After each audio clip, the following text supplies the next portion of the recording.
Okay, you're going to see two bids on this page, okay? The first bid that you're looking at is from my fire protection company, which does not do the whole job. And they don't tell you. You would think that they would tell you. But no, they don't. And you can't trust their bids either, because they told me, they were like, oh, don't worry about it. It's going to cost about, we do these all the time, it costs about $9,000 to open a road and tap it. It was not $9,000, it was $37,000. So this is like maybe another key point. If you guys listen to my stories and my various projects, what you'll find has saved my butt numerous times and allowed me to make money instead of closing my doors is I always make sure that I go into the properties with ample reserves. Okay? And I would tell you guys to go into these properties with care. Okay? These conversions are not, these don't belong in your first 10 projects. Okay? These are for veteran real estate investors. Don't be doing this as your first project unless you were going to pair up with somebody who has experience doing it. Because I'll also tell you, if you're getting started, you kind of have to have a little bit of a case of the fuckets, and you have to run the bank account to zero, or you're not going to get anywhere. Okay? You can't always afford to have reserves, so I just want to caveat that for everybody scared in the back. But when you're doing a project like this, you can go $100,000 over budget without blinking an eye. You know what I mean? Like, you get one thing wrong and you're $100,000 in the black, so you got to know. Okay, so on the left you're going to see my fire suppression bid. They list out a scope of work. You can read that, but I think they intentionally make it legalese. Basically, it says they're doing some calculations, they're running some lines, and the rest is on me. So you'll see that they're doing parts and smarts, which is, this is interesting. Parts and smarts, that's the actual stuff that you pay your electrician to install for the monitoring. Okay, so you pay your electrician to install for the monitoring, but then they sell you at an exorbitant cost the stuff that you need. And you can't really go out and get other bids for this stuff because a lot of it is outlined and forced to be a monopoly by the fire department, okay? Like a Knox box. Why does a Knox box this big cost $1,000? You can only get it from one place, right? Why does health insurance suck through your company? Because they know you have to have it. Same idea. So there's some monopolistic tendencies here. But you'll see in total that's about $51,000 for some materials, for installing the pipe. So what does that come out to be? It's like, $1,500 a unit, roundabouts. No, it's more than that. $1,666 per unit. Okay. Then on the right, you'll see the bid that I ultimately accepted from my electrician, which is going to install the fire alarm package, some smoke detectors, get the permit, and connection of the sprinkler valves, etc. That was $6,300. So we've got another basically $58,000 on this page. Okay, anybody tracking with me? We're at about $100,000 now. Okay, for 31 units. So I'm about $3,300 a unit currently. I went into this project because they gave me a bid thinking I was going to spend $51,000, give or take a 20% margin. Okay, but I'm already double that. So I want to caution you guys, make sure that you have reserves. Faye, do you think you can take us to the next slide? Okay, what you're going to see is the calculations here, okay? These red lines, as you see them running through my properties, are the actual layout of the fire suppression lines. I want to show you this. I know this might seem needlessly technical and boring, like I'm burning time, but I want to show you this so that you can picture how it's going to run through the units, okay? And there's one more thing I want you to consider. So you'll see, if you look on the right side, running down, it's kind of hard to see, but at the corner of each building, where it comes in to go this way, you'll see the risers with a bunch of little writing along them. So like at that top right corner, there's one riser there. And that riser fed this way, and that riser fed this way, okay? You'll notice that I ran my sprinklers on the back sides of the building, okay? I did this for 3 reasons. The first reason is, one, I wanted them to be in the unit so they had access to heat, okay? This is not something that you want freezing, all right? Not just because if there's a fire you want it to work. I'm sure the ice will melt if there's a fire, but because it's incredibly expensive, okay, if you have to fix one of these. So I wanted it in the unit, but 2, How many of you have tenants that don't follow their lease? Okay. You don't want this directly above anywhere somebody's going to be smoking or like cooking or anything that's going to generate heat, okay? These aren't going to go off by smoke. They go off by heat. They've got little, there's all different systems. They work different. Mine had little glass coverings, okay? And if the heat breaks the glass, the water goes off. And you kind of want a system like that. That way the whole system doesn't deploy if there's heat just in one unit, okay? But understand, if this fire suppression system goes off accidentally, it will be the worst thing that happens to your unit. Okay, you would rather it burn down. Okay, because the insurance is going to find a way not to pay for the water damage, and the water damage is going to destroy everything in the apartment. Yes, sir. And on commercial properties, the water is not just water. There's additives in the water that make it black, and it does a lot more damage than just water damage. Yeah, it's the single worst thing that could happen to you. And I learned this the hard way. They classify a lot of water damage as flooding in the insurance world. And it's like, I had a case where I was so mad, I had a hose on the outside of my building, and my tenant's kid was playing with the hose, and sat it down, and we have basements there, and the hose somehow found its way into the window of the downstairs, and it flooded the basement. So we made an insurance claim, okay? And even though the water was never exposed to outside oxygen, the hose left the outside of the house before it came back inside the house, and therefore it was a flood because the water came from outside. And I was not covered for flood damage. Okay, so I hope that I never get to tell you what this would be classified as an insurance claim. I don't know. But the water does originate from outside the property at some point. So, anyways, food for thought. You don't want it to be where there's heat. You don't want an accidental discharge. You don't want it to be where there's cold. You don't want any freezing. And third, you want to avoid as many of those elbows as possible. The reason being is tenants are so freaking stupid, they will hang things on these lines. Okay, they'll hang clothes, they'll hang, I don't know, knickknacks, sweaters. So you want to make it like slightly inaccessible. Okay, if somebody wants to hang something or hang on it or be a kid, I want them to have some extra steps to be able to access it. So you kind of have to put more care into this than you initially think. Learn from my mistake. But anyways, I ran these along the back side of the wall. I made sure it was close enough that somebody couldn't put a clothes hanger on it without hitting the other side of the wall. I made sure it had access to heat and wasn't going to have accidental discharge. I also tried to minimize using as little pipe as needed. So you'll see it's pretty much all straight lines in here. You're not going to see many elbows if it wasn't absolutely necessary. Does that sound good? Faye, could you take us to the next slide, please? Thank you, Faye. You're my favorite. Okay, now something that I didn't think about, but I actually kind of enjoyed, is you buy a hotel or an office, you get a ton of stuff with it. So, you get headboards, sheets, tons and tons of sheets, mattresses, TVs, microwaves, art, all that ugly art on the wall, vanities, lamps. Like, you actually get a ton of stuff, and if you have 31 units, that's crazy. So I sold a ton of it. And I started selling all the TVs for like $50, $75 a TV, and it was kind of fun because I felt like a drug lord. And just every day, people were just coming, handing me cash, going, and I was like, this is life. This is why people do this. But then I realized, I'm like, okay, well, the crappy part is I still got to report all this. There's still going to be taxes on it.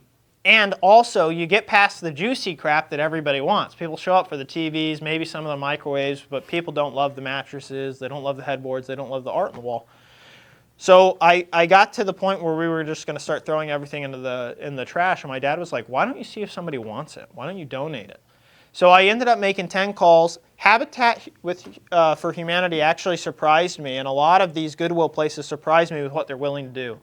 They're willing to roll up with like 2 or 3 full-sized U-Haul trucks, and they will come with 10 or 12 guys, and they will take everything that's left, put it in a truck, and take it on donation.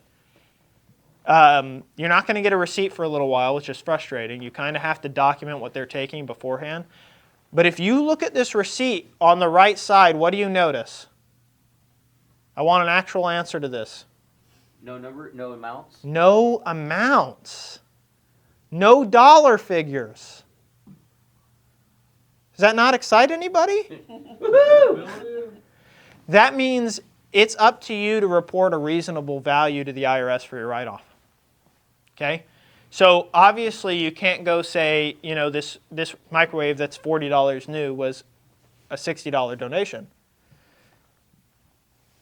But if you put that it's $35 when maybe you could have sold it on the free market for $15, I did the math. You actually come out like 15% higher in terms of dollars versus selling it. So I just thought that was cool. If I could go back, I would have made my life easier. I wouldn't have individually sold anything. I would have donated everything and taken the tax write-off. So just kind of cool. The other thing that this did that I want to note is it gave us a lot of street cred with the community. Like if you're on Main Street, your project's very public. People are driving by. If you even so much as get a shovel full of dirt on the road, like people are mad about it. So it was cool. We asked the local paper to come out and do a story about how we donated, you know, 31 mattresses, 31 microwaves to families in need and blah, blah, blah, investing in the community. And that was kind of cool. You'd be surprised. A lot of people dropped in while we were like working to see what we were doing. And a lot of people that drove in went out of their way to mention that they had seen that we did that and that was a nice thing. And they were glad that we were doing it and not some, you know, California bloodsucker. Also, pretty much anywhere in the United States, if you shit on California, they're going to like that. Like, you don't even have to be local. Sorry from anybody who likes California. But that state is literally on fire.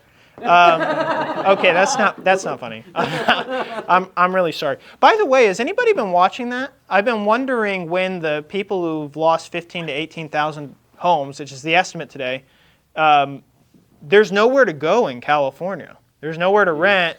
They can't build because their bureaucratic processes are so awful. So you have to think the next step is they're going somewhere warm because they don't want to go from California to somewhere in the middle of the winter. So I've kind of been wondering if this is going to do something for Oklahoma. Like Texas is good, but it's kind of full. They've got those nice tent cities. Yeah, I'm worried they're way too comfortable with that.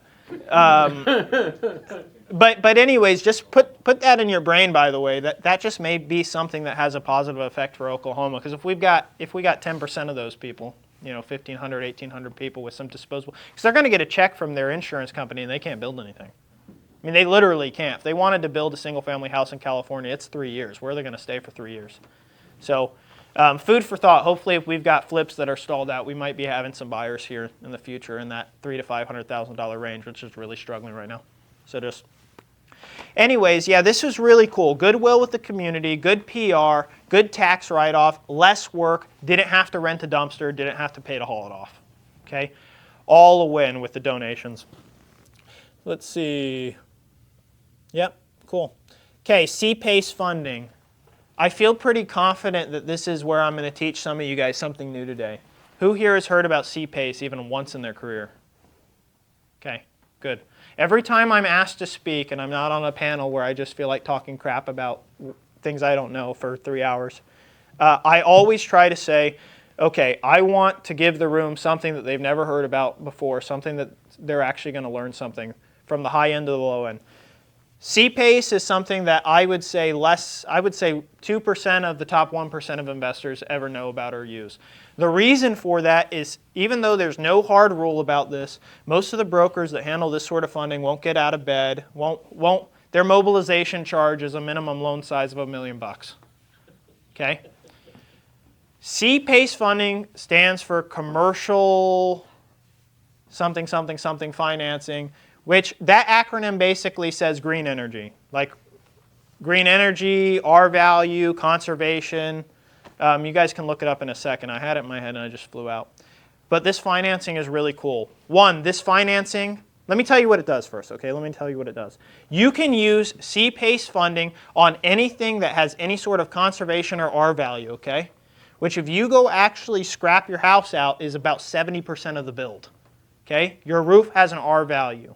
Your insulation has an R value. Your windows have an R value, right? Your electrical has an R value. Your heaters have an R value. Okay? Your lighting has an R value. Your faucets have an R value. Your shower heads have an R value. Not R value, but they have a conservation, right? You can get regulators, etc. Your shower manifolds. So 70% of your property is eligible for this type of funding. This funding comes with generally zero down payment. You don't put anything down to get this money. There is also R-PACE, which is the residential side, not the commercial side. I don't know anything about it, so I'm not going to talk about it, but you could research it. What's interesting about this loan as well is that you are not the guarantor for it, nor does it travel with your company. It travels with the property because when you borrow this money, you do not have a loan payment. This is the craftiest part about this thing. It is a special assessment against your property taxes. Okay? So you don't have a loan payment of $6,000 a month. Instead, you have a property tax payment of $6,000 a month. You say, well, I'm still paying $6,000 a month. Why does it matter? Well, it is either awesomely important or detrimentally important. Why this makes a difference. The first is, if you don't pay your property taxes, it's a much easier foreclosure.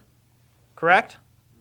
Second is the new buyer does not have to qualify to step into this assumption, to take over this financing. They just buy the property, and by nature of now owning the property, that financing has been transferred. And I don't know if I clarified, but this is low interest financing. So if today's rates are 7%, I would expect to pay 5.25% for C-PACE funding. Okay? It's like an extension of a green bond. So there's a lot of applications for this. It's not just in conversions. It's also for, like, if you guys are doing commercial properties like strip malls where you're building to suit. Like, let's go say you go buy a $3 million strip mall. It's trash, and you already know that if we make this nice, we can sell it to Mr. Hunt, right? Or whatever, whoever you want to sell it to, or if you want to rent it to tenants. Because this isn't for new construction only. You can use it to retrofit old buildings as well. There's no requirement on whether it's new or old.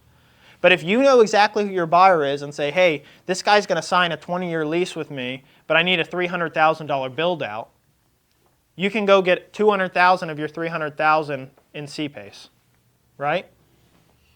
The other thing that's nice, I've hypothesized about this, I haven't done it myself because I thought about it afterwards, is I would suspect that since you are not a guarantor on it, that you could probably find a way to get clever and use this financing to subordinate your down payment with your actual first position lender, right?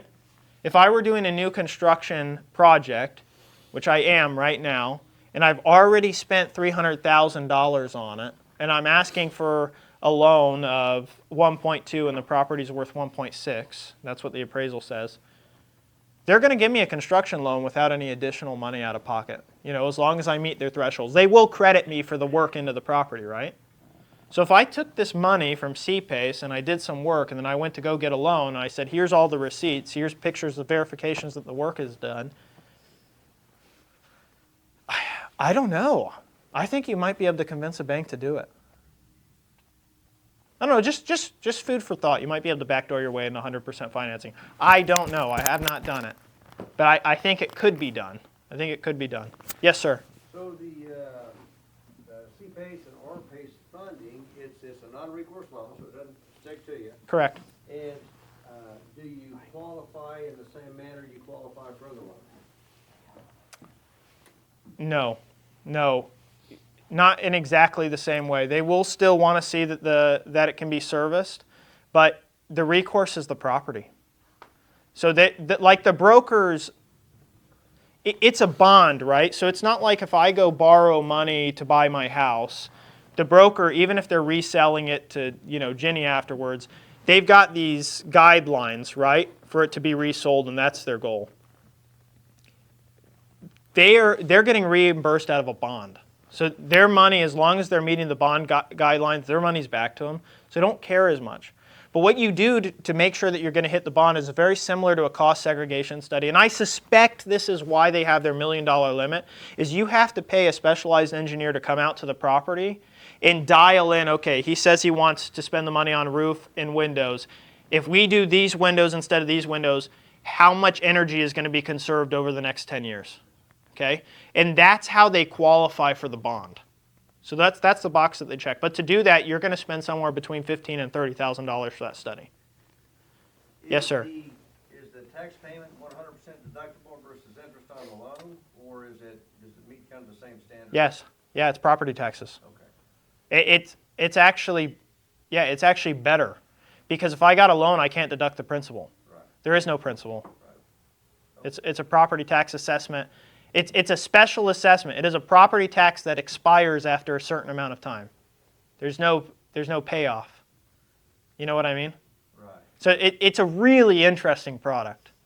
And most of the guys, by the way, you're probably not going to find somebody in Oklahoma City that does this. You're going to call somebody in Miami. You're going to call somebody in Utah. But they'll service it nationwide. And that's part of the expense. You'll have to fly an engineer out. In theory, if you're building a home or a multifamily with ICF, that can get funded through this rather than through a bank, that portion of the project. I would think so. I mean, ICF has incredible benefits for retention. I mean, one of the biggest problems, and Troy's brother is actually building an entire ICF subdivision. It's really cool. But he was telling me one of the biggest problems that they have is their homes are airtight. Like, they are so efficient that if they don't vent their homes properly, when they open the front door, it creates like a vortex. So I would imagine that it would qualify. So food for thought, explore that. I put this photo up here mostly because I wanted you guys to see that at some point I did decide to put a new roof on it. I'm not a total slumlord. But yeah, cool. I want you guys to research that, okay? I've only done one C-PACE loan, so I don't want to sit up here and purport myself as an absolute expert on this. But I did this, and I said, nobody knows about this. I said, this is crazy. This loan doesn't work like anything else I've ever done. And so I want to point you guys in that direction. Do some research, talk to a broker, investigate how it might work for your situation. But if I were doing another conversion project, which I very well may in the future, I will absolutely utilize C-PACE funding again. So just keep that in mind. Could we go to the next slide, Faye? Okay, you're going to see two things here. You're going to see my estimate, my contract with my roofing company to put the roof on, which ended up being like just shy of $100,000. What was it? $96,960. So $97,000. You're also going to see a promissory note. Okay, we talked about the financing. It goes for contractors too. Is there more risk to lending on a hotel than there is to lending on an apartment complex? Yes, absolutely. If you lend money, your primary concern is how do I get my money back if they don't pay? Okay, am I going to have a better chance stepping in and collecting rents from an apartment complex or stepping in and operating a hotel? Am I going to be able to sell the apartment complex easier or am I going to be able to sell the hotel easier? The answer is always apartments. You chop it up however you want. It's easier to get your money out of apartments. They produce income with very little labor. Okay, so I went to this roofer, and I said, look, I need a roof, and my insurance company is going to make me sue them for the next 18 months to put one on. Will you finance it for me? And because it was an apartment complex, they said, yeah. So there's my promissory note. I put $35,000 down on a roof, and they just decided to let me finance it for a year at, I think, 7%, make a $5,000 a month payment, which is no big deal because the cash flow is $6,200, right? And put a brand new roof on my property. I went back to my insurance, documented that we put a Class 4 shingle on there, and my insurance dropped by $300 a month. So that's going to be an ongoing yield, which is great. And kind of reduce the amount of payment. But I just wanted to show you like a 31-unit building, something like this. The roof costs about $100,000. And make sure that you ask. One thing that I consistently find myself in my old age getting irritated with newer investors is I constantly tell them what to do. I constantly give them advice. And for some reason, they've got the audacity, like they have the sheer nutsack on them to tell me, oh, they're not going to want to do that. They won't do that. No never means no. Don't cancel me. Don't Me Too me. Don't turn into that. In the investing world, no should never mean no. If somebody says no, understand why they're saying no, address the problem, make them say yes. Okay? People would tell me, no, roofers aren't going to finance. They're not going to finance a $100,000 roof. These guys didn't even blink. You know, I asked them if they'd finance the roof, and it was just a question about terms. They didn't say no. Most people aren't going to ask. They're just going to say, oh, what am I going to do? My insurance isn't going to pay for the roof. I need a new roof. I got leaks everywhere. I don't have $100,000. They're immediately going to go cash advance their credit cards. I mean, just ask. Yeah? So just a note there. Could we go to the next slide, please, Faye? Okay. Now, this is one thing that I really like about the hotel conversions. I imagine they'd be about the same in the office conversions. They are quick. Okay? Can you guys see these? I got a picture of kind of what a standard unit looks like. So look, they're small, okay? The Fannie Mae guidelines to refinance this into long-term financing, you can go to a bank and get financing that way, but if you want top-tier financing, the minimum requirement is that units have to be 250 square feet. Okay? They have to have a method for storing food, and they have to have a method for cooking food, okay? So if you look at this picture, you'll see what I did. I have a kitchen in there that is 2 cabinets, a mini fridge, a sink, which basically means you can't use that one cabinet, and a induction stove burner that's mounted in the Formica countertop, okay? Now, if I did this again, I will tell you, just based on feedback, tenant turnover, I would not do the mini fridge. Okay, I would do a full-size fridge every time. The cost isn't that much more, and that fridge, because I always do exit surveys because I want to learn, that fridge is the most consistent piece of feedback I get for why somebody didn't renew their lease with me. It costs them too much to live because they can't store food, they can't buy groceries. So just note for the future there, that's something I found.